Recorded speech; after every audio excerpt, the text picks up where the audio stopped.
shouting, screaming in defeat. Politicians playing games under darkened skies. Hope lost in the dust of the street.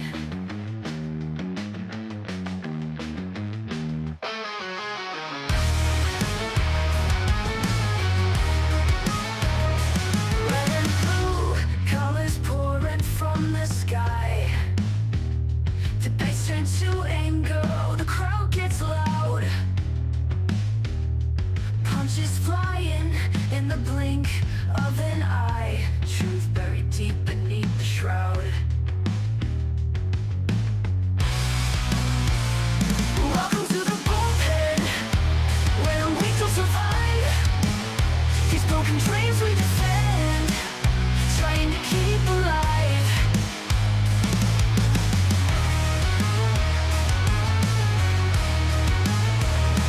Faces on the screen, flashing perfect teeth. But behind those eyes, just rotting greed. Politicians turn to whispers beneath. They all just get what they need. Whispering conspiracies, drowning in their lies. Echoes of freedom, lost in cries.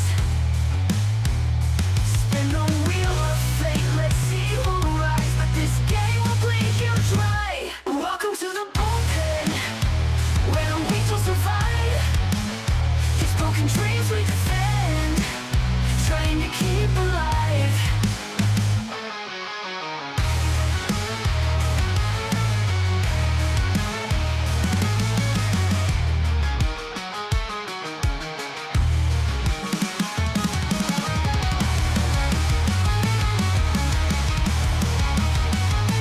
Welcome to the bullpen, where the weak will survive. These broken dreams we defend, trying to keep alive.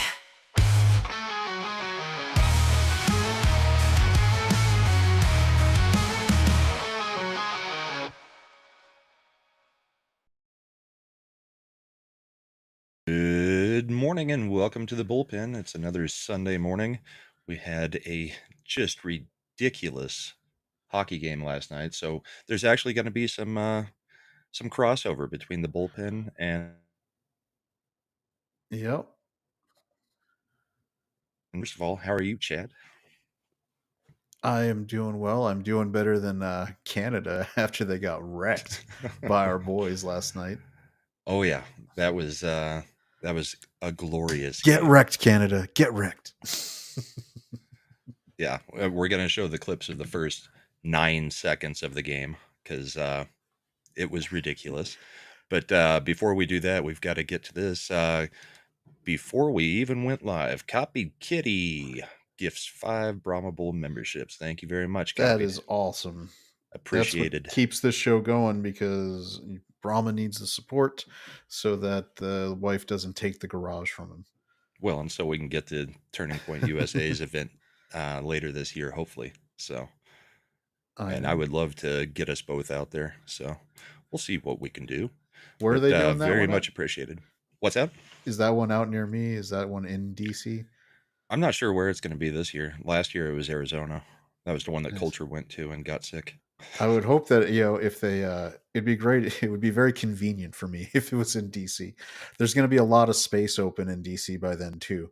Lots of real estate up lots for of sale. real estate going up for sale, and the prices are dropping. They're cutting those costs to try to move. These houses are priced down to like move. 120,000, aren't they, on average? Priced them the way it was because we had DC with federal workers. Amazon located their second headquarters in Arlington, Crystal City, which they made them rename from Crystal City to National Landing, which is stupid. Right. It was just bidding war. Like you would have people getting condos, like 1-bedroom condos, going for like $900,000. Right. Just because they were near the metro station, and they kind of like in when DC. Californians decide to move to any other state but New York. They're like, well, I just sold my 1-bedroom condo for $1.3 million, so now I can come in and just offer cash for a 4,000 square foot McMansion. You know, it's a long time reckoning that's coming. It's it's beautiful to see. As Yeah, someone who is tangentially related to GovCon and business, I am not necessarily the most personally secure about what this means, but you know what? It's necessary for the long term health of the country, and I'll figure out a way to make do just fine. So, right. but Eric says going to Turning Point should get all sorts of subs for AA too. yeah, Well, I nominated Little Chad last night to be a replacement guest on Redhead Libertarian stream. I don't think he'd be able to do it because you're going to be busy for the next couple weeks, but I yeah. decided to plug your name in there anyway. I mean, if Josie makes the call, I might bring some equipment, make it work. We'll see. Oh, so It's you'll do it for Josie, not for me. yes, Or for yourself. yeah. I mean, look, honestly, wouldn't you do the same thing?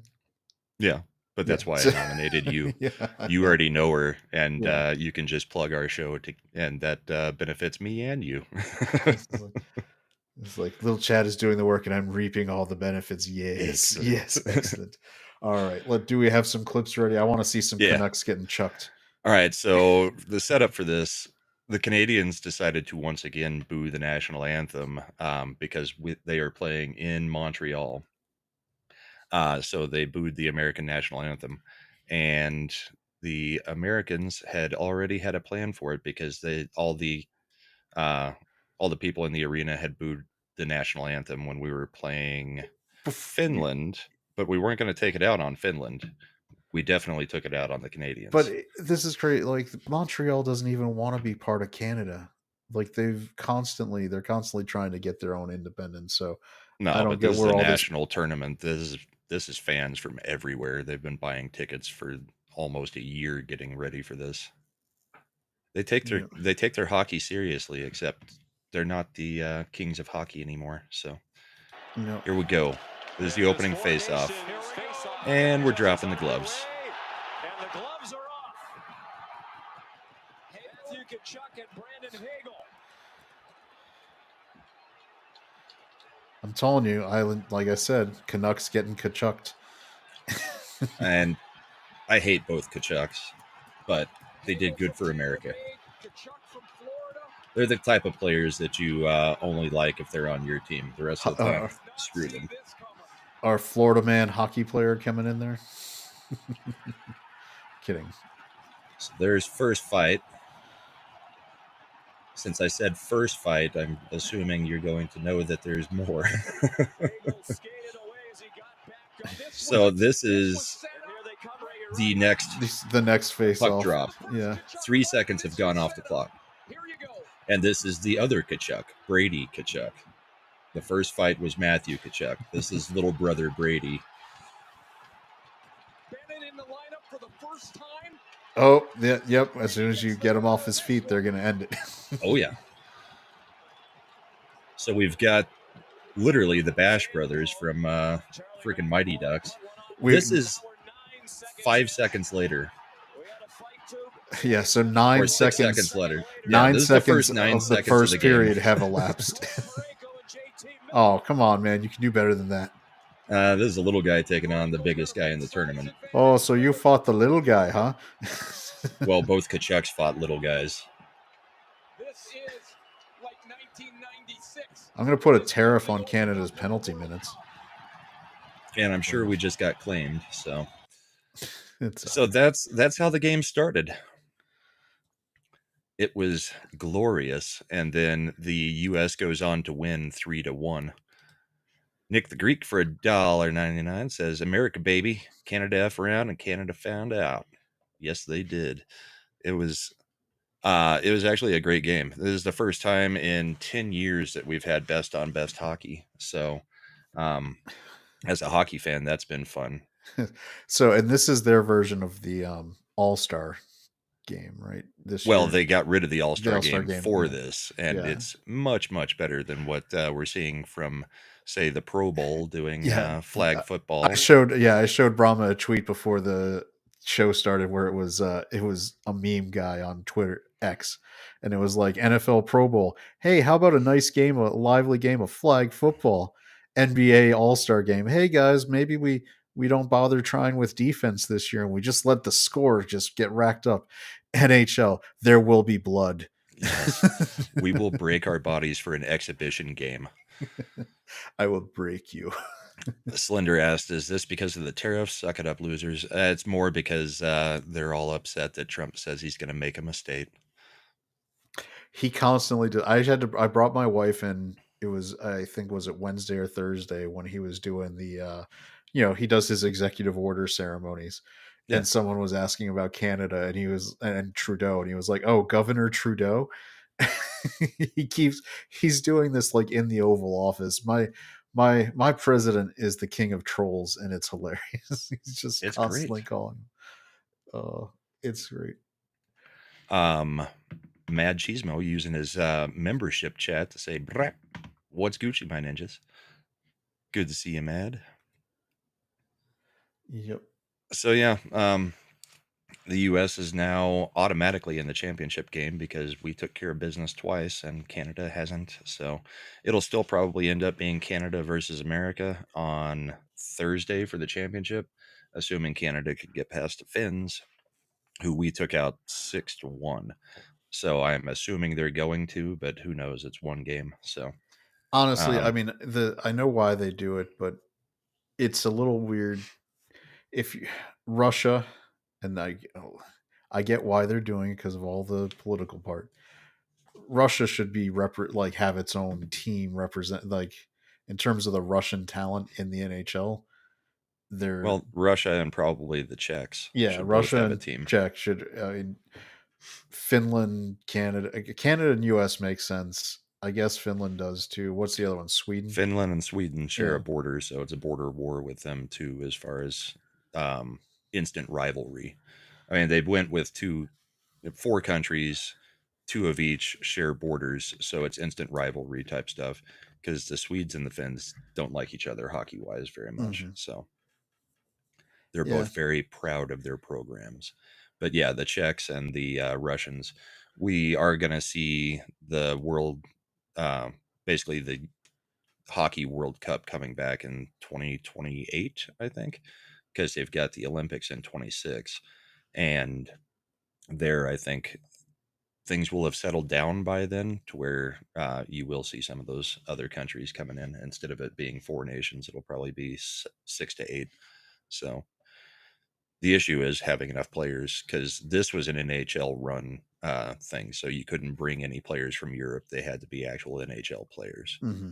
And it's played by NHL rules, which is nice because if it had been by the IIHL, there would have been instant ejections and suspensions for the next game for those 3 fights. So, which is why for years the North American hockey had so many issues in the international game. It was wide open. It was built for speed and scoring, and the North Bigger sheet American eyes. game, yeah, North American game is about being physical. It's a physical hockey style. So shorter, Yes, shorter Bride, rink. like a 7-nation army. Oh, and we have Canadian representation in the chat. Bride, were you upset when your boys got trounced by the Kachucks? Watch her blow her lid. Yeah, but it's going to be at Slender, which is hilarious. Yeah. So we thought we would start off with something Yeah. fun this week. Well, I mean, we've started off with fun things for the past few weeks because all we do is win. Yeah, But just another version of winning there. Speaking of winning, I think this is a good spot to go over the United States Army's Valentine's Day. Yeah. Which this is what was announced. So this was on their X feed, and it was on at 2:56 p.m. This thread from from the U.S. Army official account. Yeah, so the U.S. Army will no longer allow transgender individuals to join the military and will stop performing or facilitating procedures associated with gender transition for service members. Effective immediately, all new ascensions for individuals with a history of gender dysphoria. That's the other thing, they're calling it gender dysphoria again, which is nice. are paused, and all unscheduled, scheduled, or planned medical procedures associated with affirming or facilitating a gender transition for service members are paused. And here's our CYA statement. Individuals with gender dysphoria have volunteered to serve our country and will be treated with dignity and respect because their paperwork will all be in order when we kick them out. So that they'll be given, Nice. the ones who are in there will be given honorable discharges due to, I'm guessing, medically based honorable discharge, Right. saying that they're no longer Mental illness. deployable due to illness, and they're gonna, so they won't have to say they were dishonorably discharged. But it's interesting. But that wasn't the only thing. So let me scroll down this U.S. Army feed going back to, like I said, Valentine's Day. So this was the transgender one. Right before that, they clarified that the JAG office, this memo that was circulating by libs of TikTok, was old, and that they have already made sure that the JAG office is in compliance. So there's not going to be any DEI over there. Nice. U.S. or here's another one. U.S. Army soldiers who were separated due to COVID vaccine refusal. You're welcome to return. You can still be all you can be. They are With back preparing. pay. Yeah, they are preparing to send out the official invitations to bring back troops separated for refusing. And then look at this is also one. They found out the biggest loophole. They renamed it Fort Yeah. Bragg again, but in order to keep people from bitching that it was based on a Confederate, they found They found another Army private Private named First Bragg. Class Roland L. Bragg of Maine, who served during World War II and got some medals. So he received the Silver Star for his conspicuous gallantry, intrepidity, and Purple Heart for wounds sustained during the Battle of the Bulge. Served fellows. So they're renaming Bragg based on him so that they can, Right. no one's going to be able to, I'm So if sure. anybody throws a fit and says that it's about the Confederacy or anything, you can say, no, it's actually named after a hero of the Second World War. And I guarantee you right now they're looking for Hoods and all these other AP Hills and Yeah. any other people they can. I think AP Hill might end up getting kept. They might keep the name change for AP Hill because it's not as storied. Like Bragg and Hood are storied military bases. So Yep. they're going to probably do their best to rename those back to official. But I don't think that they're going to do anything to some of the other lesser known bases. That way they can just be like, look, we didn't change them all back. And this was for Private First Class Roland Bragg. Do you have a problem with Roland Bragg from Maine? What's wrong with you? What did he ever do to you? Maine was a union state. All right. So I'll stop sharing real quick so you can take that off the screen. Yep. Cool. Look, we're getting better with transitions. That's good. But that was there's so much winning, so much. And this flood the zone is overwhelming, completely overwhelming the media establishment and the Democrats. They just can't, because then Trump will throw out a shiny object like calling Trudeau Governor Trudeau, Or and the they'll Gulf get, of America. or the Gulf of America, and they'll be so obsessed with that they're not even doing it. The only line of defense they have right now are district level judges, Right. That trying to think that do they can injunctions. think that they can try to stop the whole executive branch from being able to do anything. It's not going well for them either because they're losing cases left and right. So they'll get their initial district win, and then and they'll subsequently end up losing. Right. All it's really doing is stalling out some things for a week, maybe 2 weeks. So either way, it's getting done because a single judge cannot just stop the whole executive branch. I mean, technically they can, but this is where when the Democrats keep talking about a constitutional crisis, it's not because of what Trump's doing. It's because they keep trying to use the judicial and lawfare to try to take power from the executive, while Trump is consolidating power in the executive at the same time. So sooner or later, it's going to have to go to the Supreme Court, and the Supreme Court has to admit that the executive is allowed to execute the executive's actual power and their will. And the Supreme Court, at least, even specifically under Roberts, has done this several times, where they are completely on board with the unitary executive concept. Right. that it's ridiculous that right now they're arguing in some of these courts, and that some of these courts are finding that somehow hired bureaucracy, people who are hired to be part of a department, are somehow allowed Immune. to do things that the elected officials aren't. When the Article 2 plenary Powers. powers of the president means that all executive function springs forth from the executive. In any in you know, it's And this is everybody in the executive branch serves at the pleasure of the president, who leads the executive branch. Yeah, the only people who are technically and very limitedly protected from based on Supreme Court and decisions that are precedent goes back to the 1930s when during the New Deal the Supreme Court ruled that non-governmental entities, meaning independent boards that are not doing governmental executive functions, if they have people appointed by the president can't fire them because they're not really executive employees. What's crazy is that was based on the SEC, Securities and Exchange Commissions, Right. which clearly usurped and is working within executive boundaries with what they do. Because at the time, they weren't supposed to be doing those kinds of things. They were supposed to be a very independent, not governmental organization. And then, like every other bureaucratic institution, guess what they do? They just start clawing in power and doing whatever they can get away with doing. So Right. if you use that Supreme Court precedent, the only people who are protected from being fired by the president, even if they're allegedly independent and serving independent terms, no, it only works if you can Which some of prove. us are arguing NGOs and non-governmental entities, if they're taking even $1 from grants and donations that is coming from the federal government using our tax dollars, they're no longer an NGO. They are now Yeah. funded by the government, even if it's a penny.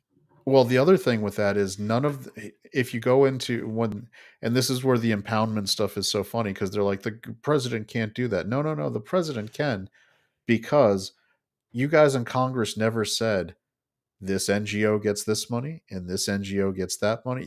There's never No, line you items gave that it say to it. causes, You, not yeah, yeah. they gave it to the departments. They gave it to that said this USID under the State Department has a budget of 25 to 30 billion dollars to be allocated at the discretion of the secretary.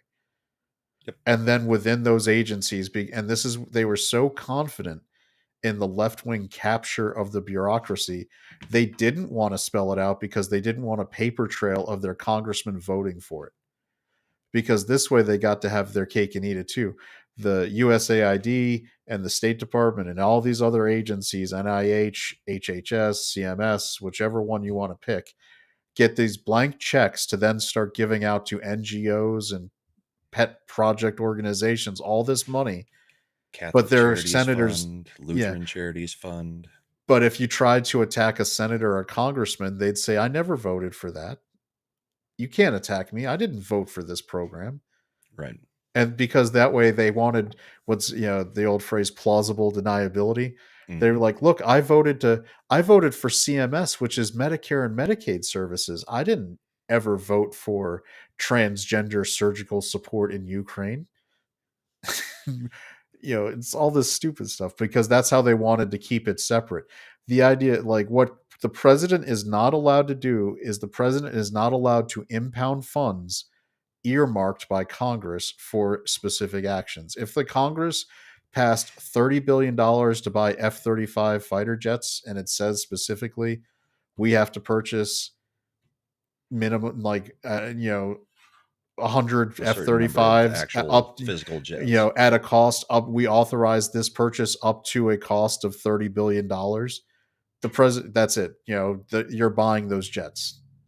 That's an earmark. That's specific. That's where Congress has used the power. When we talk about the power of the purse, that's what that is. When the Congress says the executive has a budget within the State Department of $100 billion, That Right. yes, President Trump has to spend the $100 billion that Congress allocated, But but since he they gets to allocated decide. it so Yeah, amorphously, yeah. it's not, it must go here, it must go there. It's, well, that department has $100 billion to mess around with. And we already went over this because in the first Trump administration, he reallocated Defense Department dollars towards the border wall and border security, and Right. that went up all the way. And guess what? Yeah, if Congress hasn't told him he's not able to, if he can make a prima facie case that this is defense related spending and securing your borders is easy to make that prima facie case that, yeah, this is related to defending the country,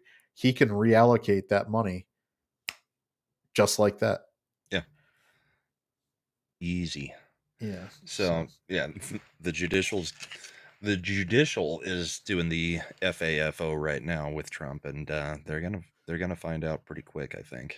I mean, at some point, it's gonna be just looking petty and useless for these district judges to try to block things that Doge is, pointing out and Trump is taking action on. Exactly. And because Trump is doing these, like Scott Jennings said, I think last week in the clip we watched, these are 80-20 issues. Yeah.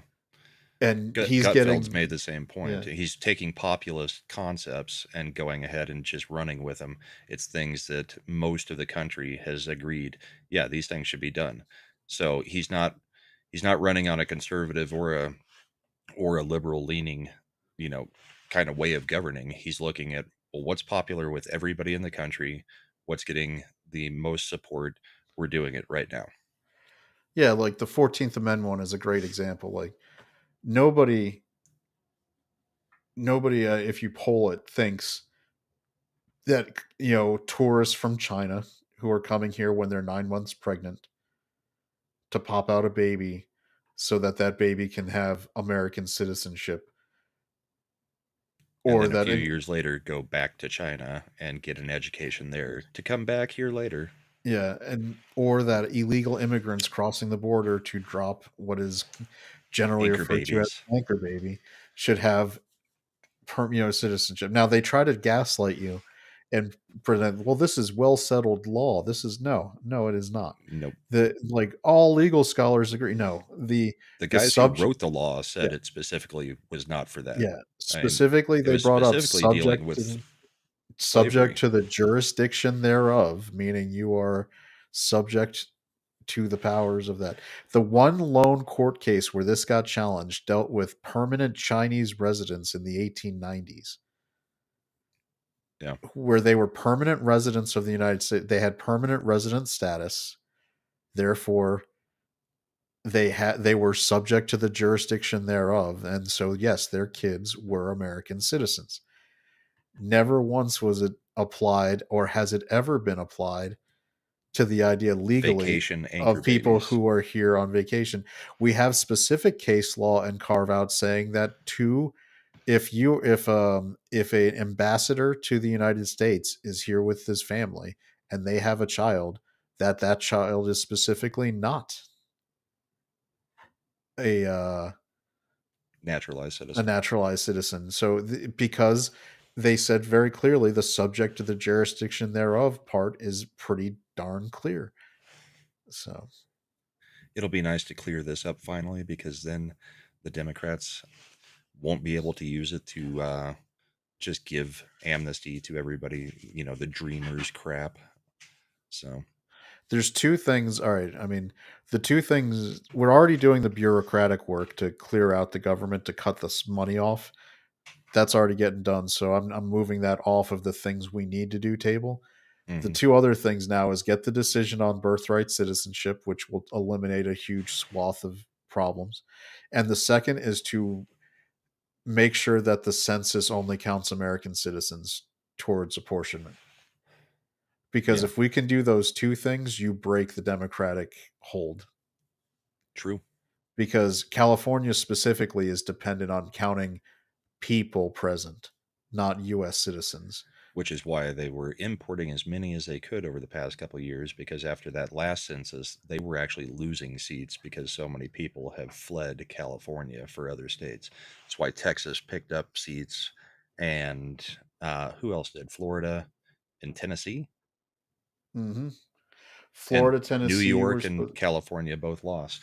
New some York seats. lost less than they should have. Right. California lost less than they should have. And Florida, I think it was 3 or 4 Sunbelt states. I think even Georgia would have been another one that would have all picked up like one additional seat. Mm-hmm. Real quick. Eric K for $1.99. Cheryl Crow supports terrorists. Prove me wrong. I cannot prove you wrong. She sold her Tesla because she's upset with Elon. She also years back advocated for a 1 square of toilet paper policy, even in cases of number 2. So I think she's clearly a terrorist. Well, she's got a bidet in every bathroom. I don't So. care. I live in America. I can buy toilet paper and use it how I see fit, whether it's TPing a house. I can't egg a house anymore. I'm not wealthy. Right. But it's like if I was independently wealthy, I could go back to egging a house. All we ever did was TP. Yeah. Hopefully it didn't rain too much. that would have ended the problem. No, she won't waste water on her stinky ass. Well, so yeah, that's the judicial and Trump, where again they're trying to block it, but we are getting wins. So we're just going to keep counting up the wins. And the biggest win of this week was probably yesterday at the Munich, well, a couple days ago at the Munich conference with JD Vance giving the speech of his career to this point, and that's saying a lot because it's early in his career, and it is up there with anything anybody's ever gone over there and said. I know you've got one that's kind of a longer clip that where he's just calling out all of Europe. Do you want to pull that one up real quick? Yep, let me go ahead and get that. So JD Vance essentially went over to Munich and called out every European nation to their face, and it was fantastic. So we'll play a couple clips from that.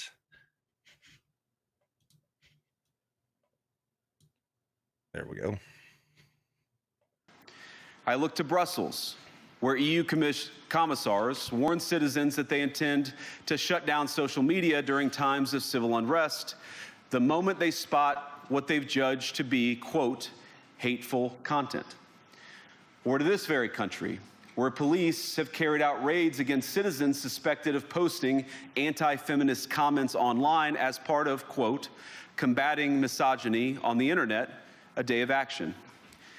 I look to Sweden, where 2 weeks ago the government convicted a Christian activist for participating in Koran burnings that resulted in his friend's murder. And as the judge in his case chillingly noted, Sweden's laws to supposedly protect free expression do not, in fact, grant, and I'm quoting, a free pass to do or say anything without risking offending the group that holds that belief.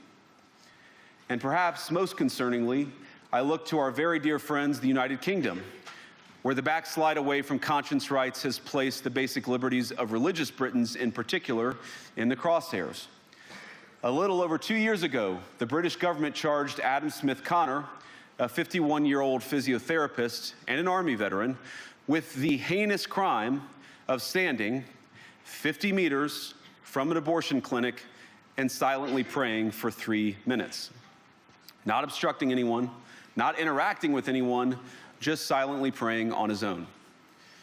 And after British law enforcement spotted him and demanded to know what he was praying for, Adam replied simply, it was on behalf of the unborn son he and his former girlfriend had aborted years before. Now, the officers were not moved. Adam was found guilty of breaking the government's new buffer zones law, which criminalizes silent prayer and other actions that could influence a person's decision within 200 meters of an abortion facility. He was sentenced to pay thousands of pounds in legal costs to the prosecution.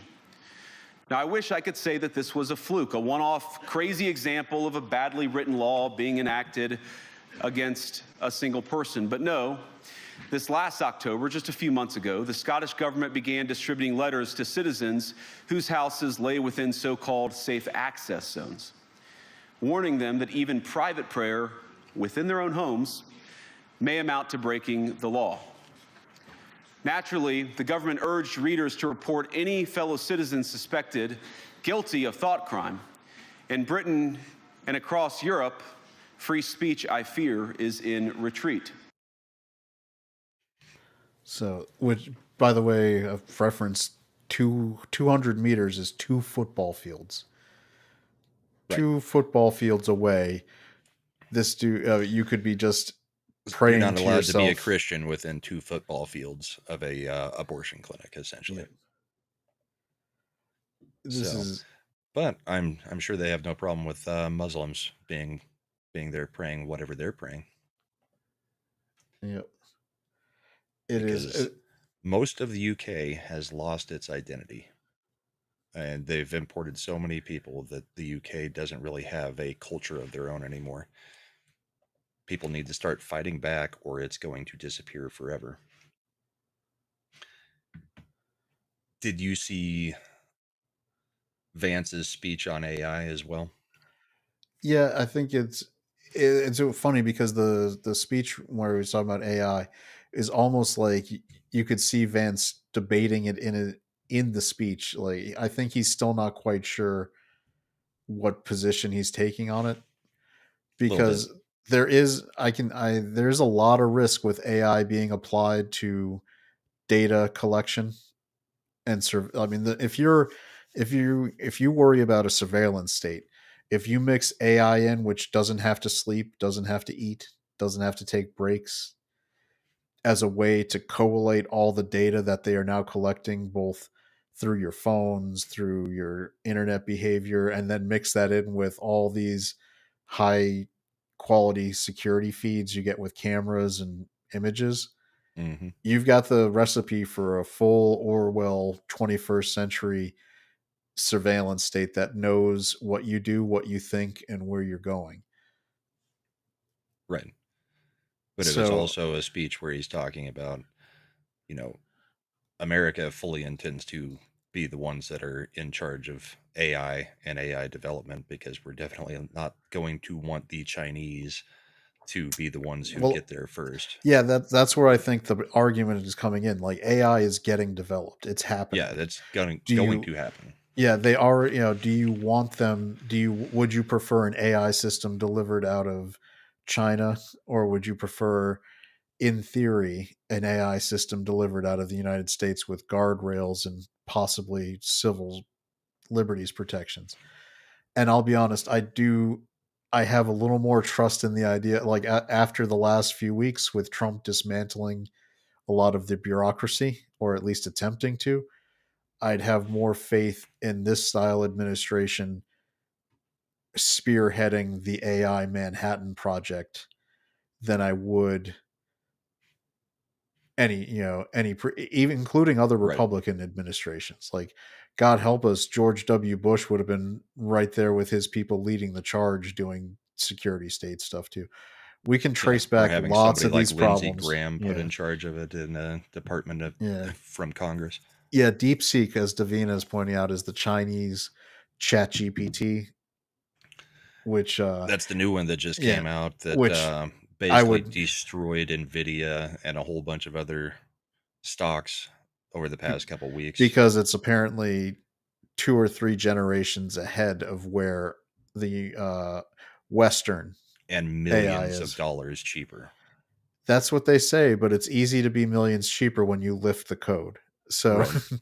they lifted the code. It looks like, allegedly, it looks like they lifted the code from ChatGPT and then fed it a huge amount of data from their servers.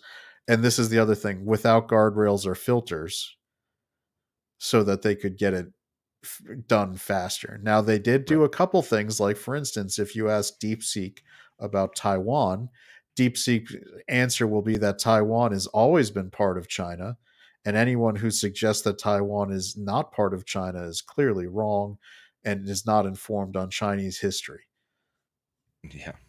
Yeah. The John Cena answer. So The WHO just disconnecting the phone call because it was asking a question about Taiwan during COVID. yep, yep. Here, as a just as a quick, I know. I think. Do you have some more? Do you have the Vance? clips from Vance talking about it, or what do we got No, left I've from got the Vance? full speech. I wasn't able to chop it up. Yeah, It's the AI. 15 minutes long, so we're not playing that. It is worth noting that Vance worked with Peter Thiel pretty closely, and Peter Thiel Well, is they were, the you know, well, I was going to say is the money behind Palantir, who is one of the leading government contractors in terms of providing surveillance analysis of data to the U.S. government in Five Eyes countries.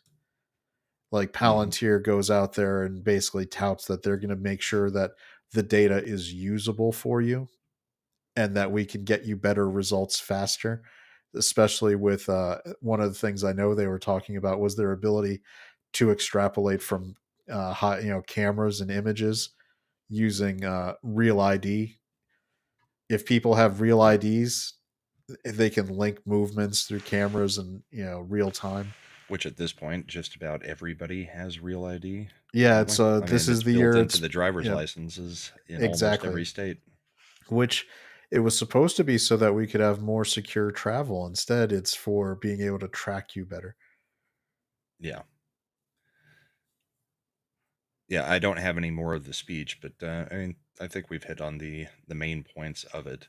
I There were some other things in the other speech, the non-AI speech. I don't know if you had any more clips of it, but No, I he didn't. went at him pretty hard. The AI part I saw mainly. I think it was chopped out. I didn't bookmark it. I should have. But That's fine.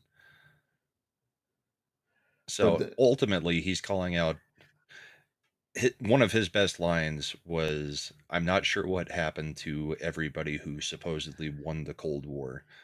I can't, it's not an exact quote, but I mean, he basically called out all of Europe who supposedly won the Cold War to stop communism while they're now instituting every type of communism that you can, limiting one of the speech, limiting yeah where one you're of the allowed to be, all kinds of things. one of the most disturbing things I saw this week was it was out of Poland.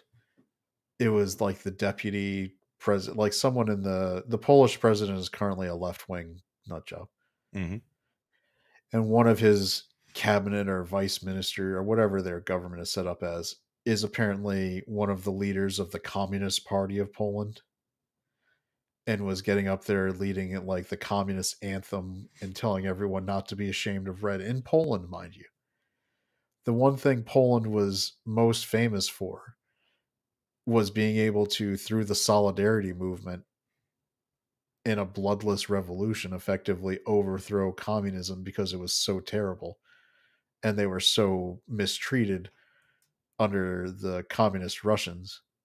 And to the point where like it's almost if you put somebody if the grandparents who were alive in the 1980s like really doing that movement, like I'm sure it breaks their heart to see this happening. Like this is Right. ridiculous because and it's proof that Reagan's famous quote about only being one generation away is true. Like it's That's easy kind for of the problem with not yeah. having the Cold War anymore is Gen Xers and us older, you know, the upper end of the millennials and all of Gen X who remember the Cold War and doing the drills where you had to get under your desk at school because there might be like it was going to do anything, a nuclear attack. Um, we watched the Berlin Wall fall, like Gojira is saying. We actually had an idea of you know what communism was at that point. And now you've got kids who have grown up being taught that communism is actually a good thing in our own schools just couple generations after we watched everything that we had to do to defeat the USSR. Yeah, and I have a lot of I have a lot of understanding for how this guy look. If you're younger, say you started elementary school in the late 90s, like 97, 98. Right. So kids who were basically any kid born after 1990 who now could be as old as, 25, 26. Actually, no, They'd be 35, 36. 35. 35, 36. Anyone under the age of 36, you had 9/11 happen when you were very early in your school term.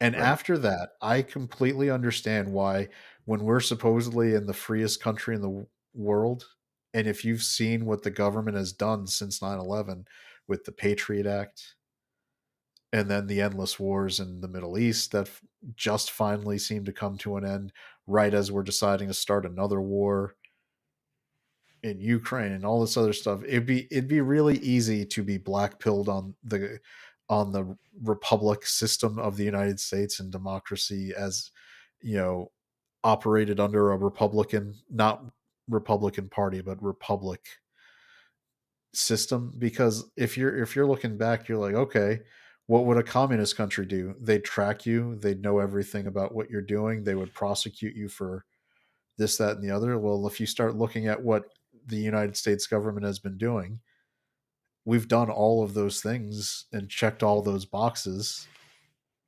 Right. The difference is we still Just had without the the supposedly good um, systems and yeah. healthcare and everything else that communism would provide with it on the other side. Which, I mean, this is where you start getting conspiratorial. It's almost like if you wanted to sell communism on the United States population, you make the government so terrible so that you'd be like, well, at least the trains would run on time, and like whatever. Well, and it's exactly what we saw in the Communist Manifesto and Rules for Radicals. They're We've known the playbook the whole time. Mhm. I mean, Obama was part of that playbook. I mean, the Saul Alinsky stuff. I mean, ultimately, get rid of religion, get rid of the nuclear family, and start dissolving national pride. And where do you get socialism, communism? They've been doing it this whole time. That's why it's so important to fight back on the language and on just the general good morality of what a free country can be, what freedom actually is. Exactly. I think that's why I really liked when with that army statement where I pointed out where we're calling it gender dysphoria again. Right. This isn't you're We're not going back to classifying it as a mental disorder. exactly. It is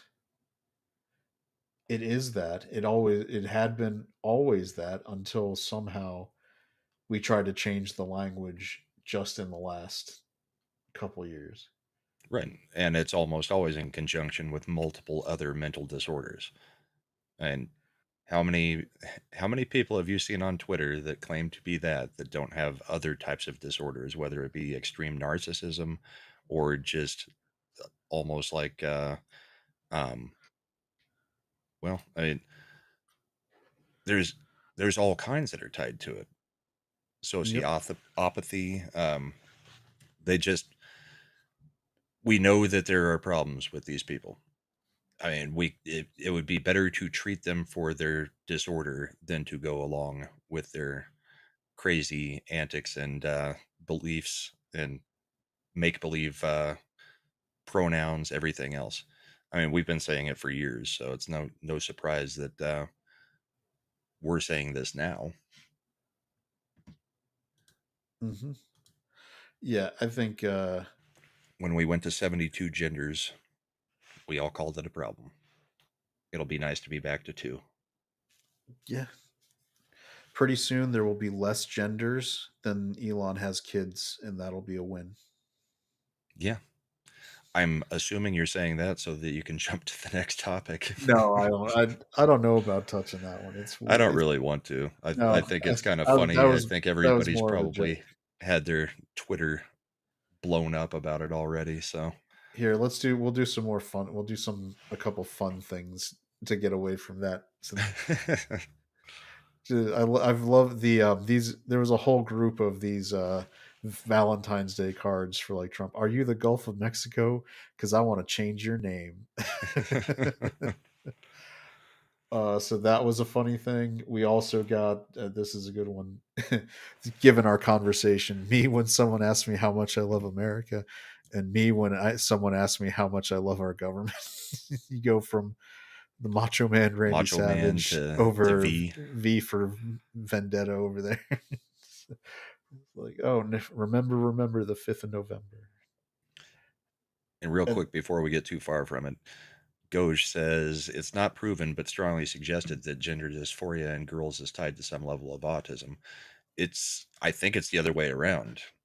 I think Girls that with autism are easily influenced into believing they have gender dysphoria, is what most of the studies I think have found, because it's not just with it's a autism though. It's disproportionate amount of girls with autism that have started transitioning. there is also the issue that no one, and I know that I forget who wrote the book, but teenage girls specifically, are very susceptible. It's called social contagions.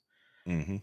This is the same way, you've seen stories where a whole group of girls in a high school make a pregnancy pact, and like 20 of them get pregnant because of the social pressure of staying with your groups.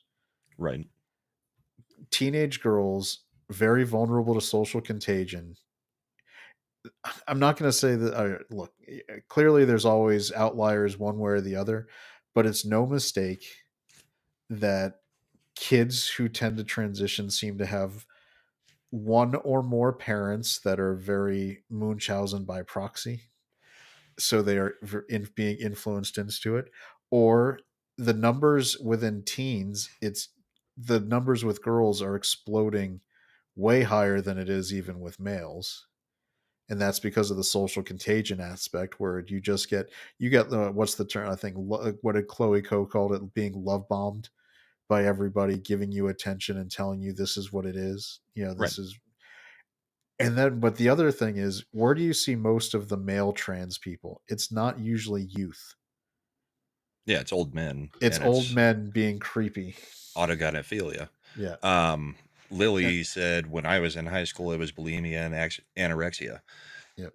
There was that. That was kind of when we were in school. And then in that next little section, it was a lot of girls cutting. You Yep. don't hear about cutting as much anymore because they've found a new fad to go to. Mm-hmm. Yeah. But this, now this is the thing that made me laugh. You got Linda McMahon in her hearing for education secretary. You Yep. got Stephanie and Triple H behind her. There was another picture where going in, it was Shane was there, Stephanie was there, and Triple H were all there taking a picture. No Vince. And I Right. brought again. This was another one. I brought my wife in to look at the picture, and I was like, "Look, every one of these people has headlined a WrestleMania." Right. It's like, and I was like, is it going to be funny when like it's like, and our president is a WWE Hall of Famer. Hall of Famer. So this is what it's all about. And since we're mentioning WrestleMania, um, it has essentially been announced that the Vegas meetup will take place the week of WrestleMania in April. So let me pull up the actual dates. We don't know what day the meetup will be, but if anybody's trying to make plans, the most likely day for the meetup will be April 16th, because we usually do it on a Wednesday, or if we do it 2 days, it'll be Wednesday, Thursday. So April 16th and 17th are the two most likely days for the meetup. And that's the Nerdrotic meetup, of course. And then I think WrestleMania is on the 19th and 20th. So it's going to be a busy time in Vegas with WrestleMania being there. So if you're planning on going, you might want to start planning things sooner rather than later, because it should be a good time. I'll be going again this year, I believe. Here, let me share this real quick because Scott Pressler got in trouble. Got in trouble? Yeah. He totally posted this dude's website for fundraising. It's a joke because Caitlin Collins looks like It was Scott Caitlin Pressler. Collins. I Yeah. know. I'm trying Yeah. to read through what you're putting up here and going, It's what? you haven't seen that meme where they put their faces next to each other? Oh, okay. Yeah. That Caitlin Collins is basically like Scott Pressler. And then she just said, no, it was newsworthy. Yep. I'm not promoting, the defense fund for Luigi Mangione. She's had a bad week because Trump just dismantled her Yeah, like Trump 2 or 3 smacked her down. times. I didn't say you could talk yet. What are you doing? And then after he did that, when the next question, I forget what he's like. It's not that hard to do. You might even be able to do it, but it was like that was one of his answers. Like when he was answering something to her, it's not really hard to do. So lots of people can do it. Even you might be able to. Maybe not. Like Trump always does, and then he kept answering. Right. Uh, she is the new Jim Acosta. She thinks that like just trying to be Trump's foil in the White Yeah. House correspondent is going to be how she gets her. But this isn't Trump 1.0. Meanwhile, she's already been dismantled by Trump and Yeah. Vance multiple times. Exactly. I mean, I think she's probably jealous that she didn't get the "Frankly, I don't care," Margaret. Right. Frankly, Margaret, I don't care. Well, that's the nice answer from Vance. Yeah. Trump's just like, shut the hell up. You It's weren't like called upon. you're fake news. Yeah. She wants that Acosta moment so bad. You can see it. She's gonna like wants to be the hero of the media. This coming after they've basically banned the AP from press events at the White House, which is funny because they wouldn't call it the Gulf of America. What was we should talk about the thumbnail too, I guess. So with Hogg, with David Hogg. Hogg. So David Hogg, Stanford alumni, who's only Was it Stanford or Harvard? It may have been Harvard, but he got in with SAT scores that were less than 95% of the rest of the freshman class that year. He got in mostly because of his fame for going out and whining about the school shooting that happened at his school and calling for gun control the whole time. So he's now the DNC vice chair, right? And one of them, because remember, one of them, because you they have to can't have just a balance. have one. Yeah. Yeah, if you've got to have one guy and one girl and one of could be anything, something like that. So, but he's now being accused of funneling money into his PAC, where he pays himself a 6-figure salary out of that PAC. So it only took like a week, and he's already getting investigated for misappropriating funds from the DNC. So that's why we went with that thumbnail, because I thought that was funny, because that kid is such a loser. I mean, and just look, that was not a doctored image. That is what he actually looks like. I mean, the guy is a stick thin beta male all the way through, absolute soy boy. So it's funny that he's already in trouble. But this is a good idea of the mindset that was running places funded by USAID. Like if David Hogg like hadn't gotten hired by the DNC to be their vice chair, he would be working for USAID prior to Trump. USAID funded organization or NGO or democracy promotion values, this, that, or whatever fund. They always come up with names that seem innocuous so that you don't think about it, but it's the most left-wing nut job things. And he would Right. have gotten a salary of probably 200 to 300 grand a year to not do very much. It's, thank God, like the gravy train is getting cut off, and that's what people are so mad about. Yeah, that's where they're all freaking out, is because they're going to lose their personal money because of stuff like this. Somebody had said something in chat that reminded me of something else that was said. Somebody said something about Greta Thunberg. That was the other great JD Vance quote. If American democracy can survive 10 years of Greta Thunberg scolding, you can survive a few months of Elon Musk. Saying that at the Munich Security Conference.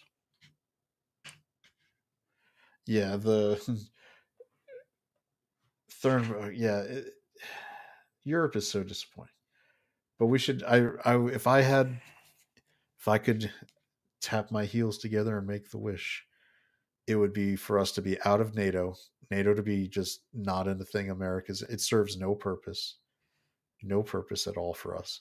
Well, it And seems we might be getting that wish because they immediately after that speech called for another conference um, without us, where Zelensky and most of Europe is calling for Europe to back Zelensky in Ukraine because apparently Trump is doing more talking with Putin and trying to settle things than with Zelensky, and Zelensky's pissed off about it. I So wouldn't. Zelensky is calling for an army of Europe to come and protect them and to fund them and to give them weapons, minus the US because he doesn't like what Trump is doing. It's like, okay, your terms are acceptable. It never should have involved us I anyway guess because NATO is a joke. yeah, I guess when Europe says, "Well, you're going to have to remove your bases from Europe," and U.S. says, "Okay, Fine. fine, we'll take our giant base out of Germany and see how you like not having anything there." Yeah. I find it hilarious that Zelensky thinks that Europe's going to be able to protect him when it's been all of our money doing almost everything during this war. I, And s- most of the money doesn't seem to even have gotten over there. According to Zelensky, 100 billion never arrived. Yeah, I noticed. I saw some clips of that, and if you saw the faces of the actual like European defense ministers when he was like, "Well, let's just make that," no, that they're like, "No, we are not making a European army," because Right. they don't want to actually have the emperor's new clothes moment of people to realize that Europe doesn't have any kind of defense force within the countries that can stand up to anything. Yeah. It so the last thing I saw on it was I think last night Zelensky's throwing a gigantic fit about Trump talking to Putin and saying that he will not go along with anything that Trump and Putin work out. It's like, I don't think you've got a choice at this point. If you want to keep fighting with no support from anybody, then it's not going to last long. And Putin will roll right over you. So it'll be interesting in the next few days to see what comes of it. Hmm. But I yeah, think, NATO should have been dissolved the second the USSR dissolved. As soon as we got the missiles kind of figured out, then it should never have been a thing again. exactly. It's once the Soviet successor states and Soviet Union all kind of fell away, the whole point of NATO existing failed and stopped. I mean, I know that Clinton was wagging the dog to get the Lewinsky stuff off the news and used NATO to go into Serbia and Kosovo to try Right. to justify, that as an operation. NATO has been involved in two military operations in its existence. One was there, and I believe the other was Afghanistan, which was technically a NATO operation. Um, And NATO is the cause of the current issues because Biden and Harris were trying to get Ukraine into NATO. And that was a hard red line for Russia and always has been. That was supposed to be the buffer zone. They sat there and pushed and pushed and pushed for Ukraine to be in. And then you get this. So NATO is more the cause of this than the solution to it. yep, and that's, I think it was great that Trump actually called it out as the legit cause, and the press was again apoplectic. That, are you saying that was what caused the war? And he was like, yeah, it was a red line. Yeah. It's like, Biden being an idiot and the US's weakness under Biden. That was actually my first video on YouTube. It was the night of the invasion. And it was actually about 30 minutes before the invasion began. I had said, this is what's going to cause this. And it was directly tying it to NATO trying to get Ukraine in there. So, wasn't a surprise to most of us who knew the history of NATO and Ukraine and Russia. mhm. What else we got this week? There was, we're bouncing around a lot because there was so much that was going on. Yeah, when Trump floods the zone, it floods the zone for everybody. So, Yeah, it's hard to keep track of everything that happened in a given week because it's more than what would normally happen in a year. We did have some confirmations this week. So Who did we get this week? We got Tulsi in. Everybody but Cash for the most part. Cash has still got a couple days before they'll vote him out of committee. Right? Yeah, we got Cash was delayed with their last ditch. He lied to us about whatever.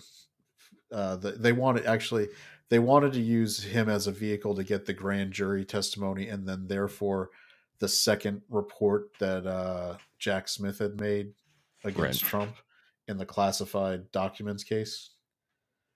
So there's that. But so they've overcome it where I think Grassley is finally just done playing the games and he's moved it on. So I think his vote should be coming I don't think they're doing stuff on President's Day. No, I So think it's a Tuesday. federal holiday. So Tuesday should be probably the day that we get Cash. And then we've got to start working. We're going to be starting working on those undersecretary positions that haven't gotten any attention. We got Tulsi and RFK through last week. Linda McMahon should be going through. I think Linda might be the last cabinet member left. The last major. Yeah. That's actually a secretary. Right. So Eric K for $4.99. Brahma, yes, but NATO had to bomb Serbia after they were attacked and bomb Libya to overthrow Gaddafi. He had women's rights and free health care. Thank you very much, Eric, for that. Yeah, NATO has been useless since the USSR dissolved. They've caused more problems than they've helped. All right, so we've got. Did Brooke Rollins get? I don't know. I'm trying to think. Because I know. So we did the overhaul at the Consumer Financial Protection Bureau. I got Russell Bott stepping in as the director there. I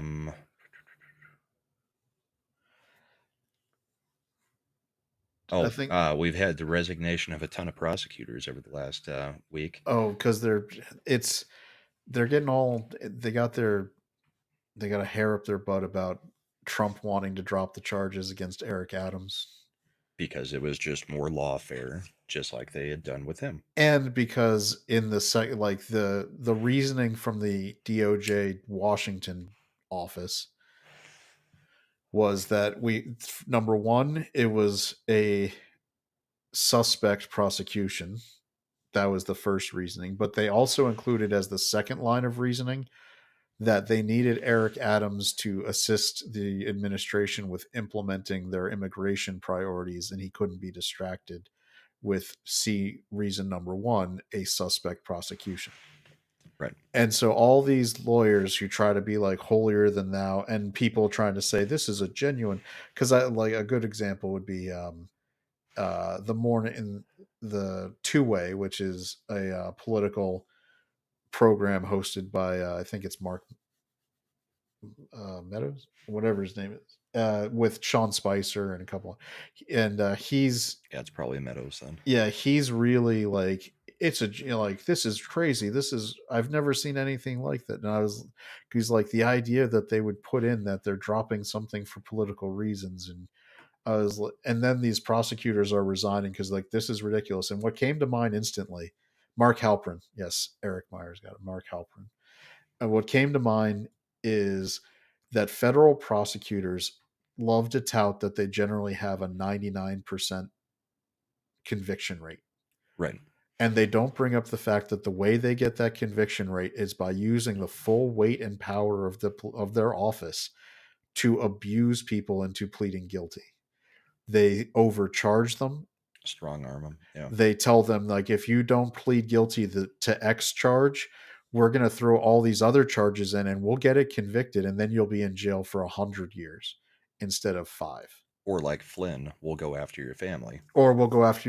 So prosecutors, you plead guilty or we will find something to prosecute your family on as well. Yeah. So prosecutors, specifically federal prosecutors, will all day long use the full weight of their office in very suspect ways to force people to plead guilty and think that's just everyday business. Well, and it's the opposite of how a prosecution is supposed to happen. You're not Yeah. supposed to, prosecutors are not supposed to go in search of a crime. They're supposed to prove a crime that was already committed, not, hey, we're going to go find something that we think that we can prosecute you for. That's not the way the system is supposed to work. But the other thing that prosecutors do, especially federal prosecutors, they will make deals with some horrendous people and give them immunity to go after other people. A good example of this, if you're of Italian descent, is in the 1980s when they were going after and trying to take down the Gotti and a lot of these mob bosses.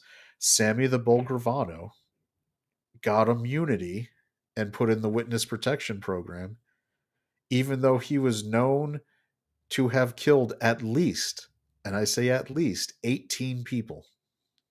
Mm-hmm. When they gave him immunity in order to testify against John Gotti. Right. So in this instance, these same prosecutors who would, and I tell you they would because they have, would make that deal every day and twice on Sunday to bring down a mob boss.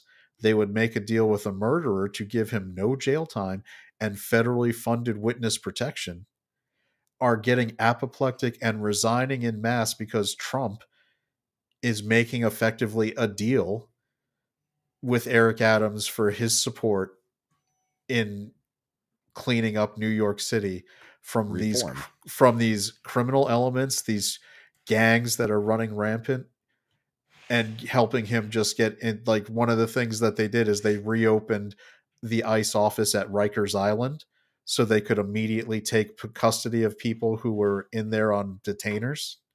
If they were in, Rikers Island is the city jail for New York. Yeah. If someone gets sent to Rikers Island, they could immediately take possession for him of that person to deport them To get him out. Yeah. through an ICE detainer. So pardon me if I don't have any compunction about doing where a federal prosecutor is trying to play like saint, saying, how dare you make a deal to possibly Right. drop charges against this person, when, bear in mind, the only charges they were doing were completely suspect ones about possibly Eric Adams being gifted too much money. It was very similar to what the federal government did against Bob McDonnell here in Virginia, which again, eventually that was prosecuted by Jack Smith, and they eventually got overturned in the Supreme Court. But it had already done, it was already had the effect that it Yep. was intended to. Yep, It did what tainted him completely. and that's what Jack Smith was supposed to do for Trump. Luckily, we had Eileen Cannon in Florida that put a log like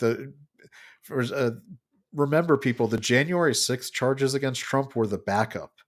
Their first and what they thought was the best one that they were going to get him on were the classified documents. Right. Because one of the things was, with classified documents, the public isn't allowed to see the evidence. Right. Because they're like, it's classified.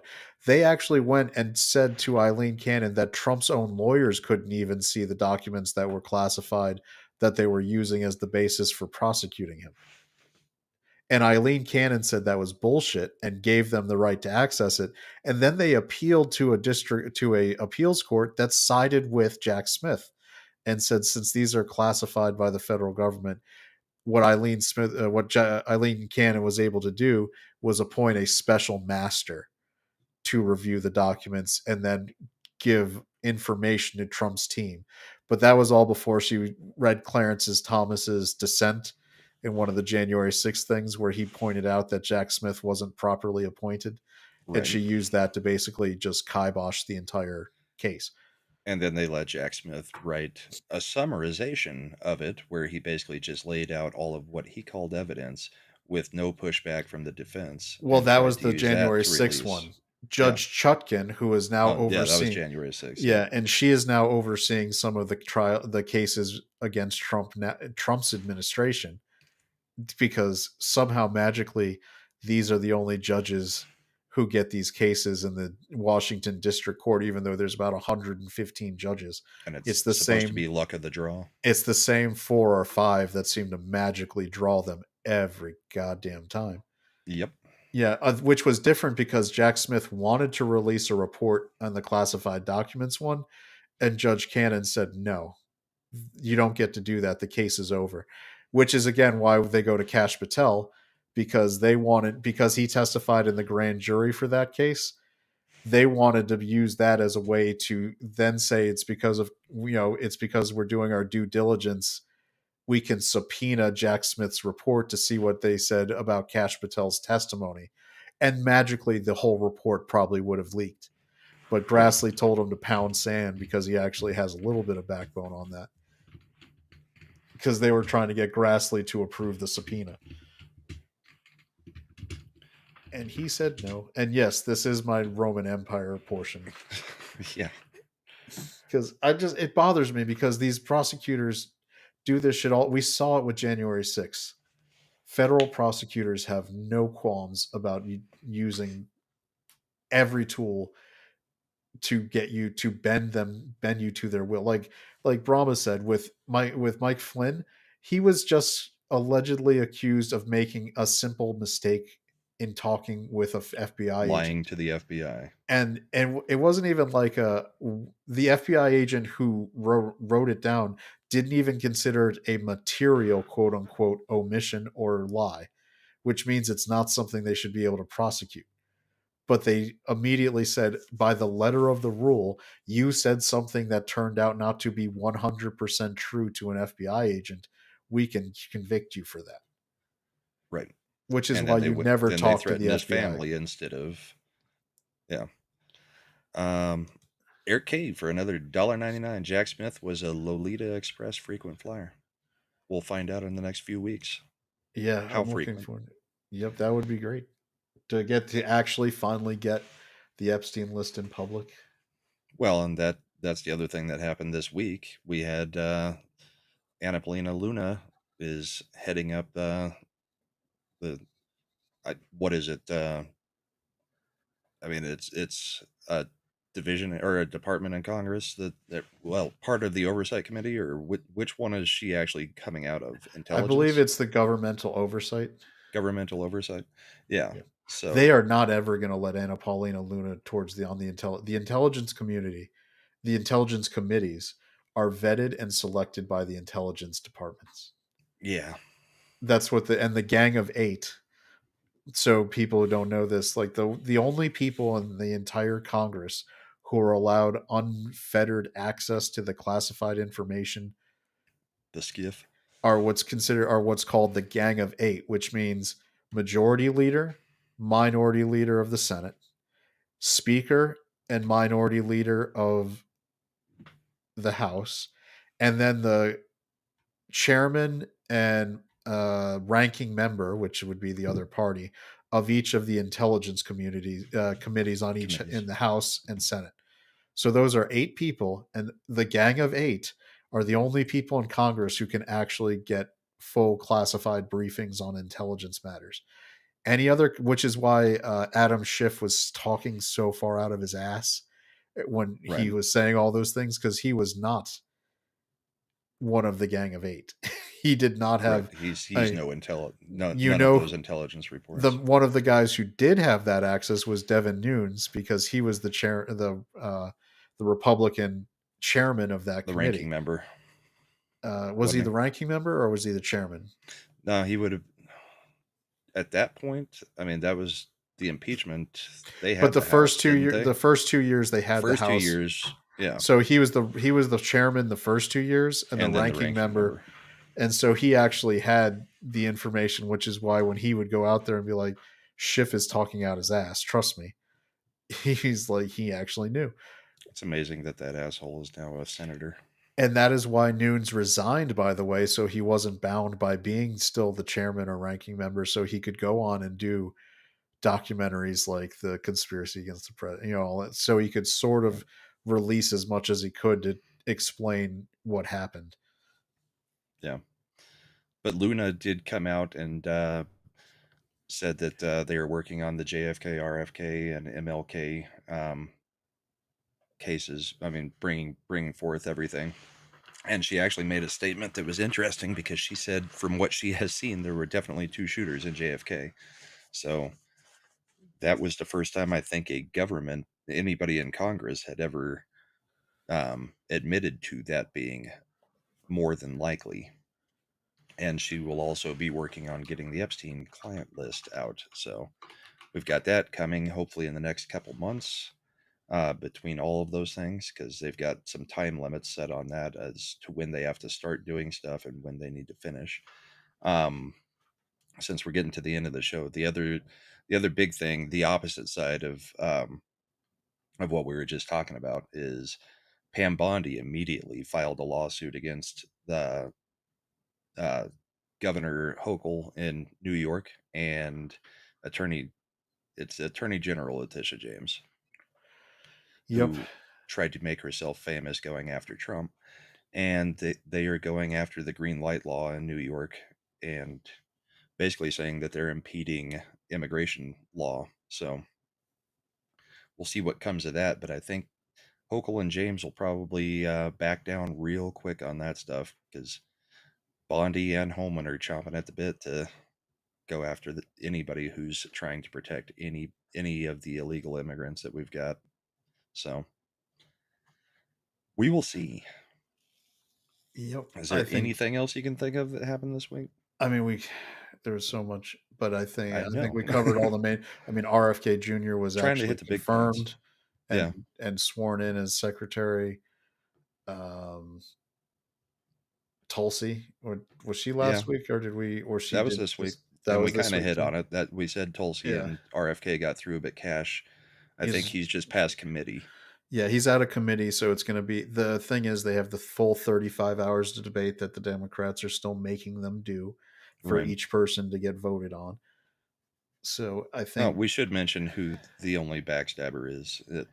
So my Mitch McConnell's the cocaine only Mitch. idiot who has decided that he's going to go against every one of the nominations, apparently, except for, who was it? Rubio is the only one he's voted for, I think. To be fair, I think Mitch McConnell's staff has been the ones who decided, because Mitch McConnell is Biden 2.0 in that Agreed. there is no way this man is compos mentis and should be in the Senate. Yeah, They're he's wheeling him. Feinstein. There's footage all over the place of him getting wheeled in and wheeled out for each vote because he can't function outside. Yeah, Like, so he they, lost his ability to walk. We've seen him freeze up multiple times now. He yeah, at I least don't. stepped down from leadership before it got this bad. He was forced out. I There, know, yeah. but I mean that's what we're gonna let him say is step down. um. So yeah, I'm not sure how there he is, but unlike the left, we can definitely call it out that Cocaine Mitch has been gone for a little while for the most part, because he's been freezing up and in failing health for quite a bit. Yeah, and the for people who are concerned, since he's out of Kentucky and Kentucky has Governor Bashir, who is a Democrat, the supermajority within Kentucky a couple years back, seeing what was going on with Mitch McConnell, passed a law for replacement appointments that the governor can make the appointment only from a list given to it by the party of the member who Of the has, yeah. member who might be Yeah. going out. So the Republican state committee in Kentucky will give Bashir a list of like 3 to 5 people that he can choose from to make his appointment Right. for replacing McConnell if he resigns due to health whatever, to fill out the rest of his term until a special election. And Gojira is asking genuine question: is there anyone, the RNC voters, who can have him removed? I think it's on No, a state by state it's the basis whether you state. can do Yeah. a recall. So the issue is in the old days, prior to the amendment to the Constitution that made senatorial positions directly elected, the state legislature could at any time recall and appoint a replacement senator. Right. And it worked out much better for us that way. So, Yeah. because then the Instant. senators Yeah. were supposed, the whole point of the system was the Senate represented to the state The 2 senators represent the state. the Yeah. state. And the House was what was the will of the people. They're directly elected every 2 years. They have short terms. They're directly accountable, so they have to be beholden to the people. The Senate is 6-year terms unless recalled and replaced by the legislature, which they could do because the legislature could put up whatever rules they wanted for the Senate, but they would have to be reappointed every 6 years if without otherwise. Yeah. And they would represent. So, like for me in Virginia, the Virginia legislature would have been the one choosing the senators for the entire time, and up until the late teens, that would have meant 2 Republican senators. In Colorado, for a long time, that would have meant 2 Republican senators, but then up until probably around the mid 2000s when it started going completely blue. Right. When it was briefly purple, and then California moved in, and we became completely blue. Georgia would have 2 Republicans instead of 2 Democrats because Ossoff and Warnock would not even sniff being senators with the Georgia legislature the way it is. Right. Now, we can argue whether or not we would have got good Republican senators out of that scenario or not, but at the very least, it would have been people aligned with the state's interest, and we'd have people fighting for state priorities. And then the House of the people and the state representatives would come together to make the legislation that the executive could execute. Right. That's how we wanted it. It would be nice if it was back that way, Yeah. because it would be great if we could hold, congressmen responsible for their decisions in those 2 years from the House, and then the state could recall anybody who is obviously going rogue at any time or has health questions like this. Exactly. I think of all the constitutional amendments that need to be revisited and maybe repealed, that's the one that would be number one priority for me. That would be a big one. Yeah, It would I also know. be nice to get electoral colleges statewide. Well, that's not even something the Constitution would No, require. we don't. I mean, we could the just states do can that. just do it, but We just need a state that has the balls to finally do it. right. I don't know how Texas. I mean, I do know how Texas doesn't. They're actually rhino captured at the legislative level. Yeah. So, anyway, Well, let's see. It is our time, sir. Yes, What do it you got is. coming up this week? You're going on vacation, aren't you? I am. So, as far as I know, Slender may be doing a gaming stream on Friday, or he may not. And you'll probably be rocking a co-host maybe next week, who Yeah, is a guest host. A guest host. We'll keep things we'll Fluid. keep things open on whether we're going to have the show next week, depending on who I can get to come in. I think Slender said he would. Matt will probably be available, and maybe I'll talk to Carrie Smith and see if we can just have a 3 or 4 person panel and just kind of go over things that it's not usually like it is with me and you. So That's right. We go deep into things, but if you've got a panel, everybody can just bring up everything that well, did you hear about this? Did you hear about that? Whatever. That's true. I trust Brahma to know when I'm like, the Ottoman Empire started in this when they moved on Austria. That's what I tell everybody about this show. It's the easiest show to be host on, because all I have to do is wind you up with a question and let you go. I do. I'll put it this way. I think Brahma probably is in a similar situation where my wife is in the I could give a shit phase about politics. So I don't really even talk about it outside of it. Right. So I get my whole week of being wound up on everything is just outlet is this show. And you've got no shows to actually do it on. No. I still go off on politics quite a bit on Comics Division's channel, and sometimes I squeak it into your channel a little bit, but usually not for the most part. I've done it a couple times too, mainly to just as a way to cross pollinate. No, if I wanted to piss off Slender, I would do more sports. Like sports ball makes him run for the hills. But yeah, it's this is our outlet show. So I'm It's I'm done, and happy we're to let you rant as much as you want. yeah, and we're happy because people are generally liking it. Brahma's It seems to be. been able to get into the monetization. That's a reminder: people like, subscribe, share, join if you can, if you want to support the team. Doing that kind of stuff helps keeps the light on these kinds of shows, and it's nice because I can tell you from when I did my comic strip, I had a very few really good supporters, Eric Myers being one of them, people who really cared. But it is in the conservative side of media, it is not easy to actually get people to show their support, to actually do that, and it's one of our problems. So if you could find it in your heart, if you, I know most of the people in chat are clearly already subscribed, but Yeah. if you could even join it on the low end, keeping that going to do that, it's very helpful. Everything's appreciated. And I also did put Chad's channel in the chat. They could use some subs just to get to that first monetization level. So anybody who's not subbed over there, it'd be much appreciated if you'd go do that, because subs cost nothing. It's just hitting the button. But yeah, we've got normal week coming up for me, I think.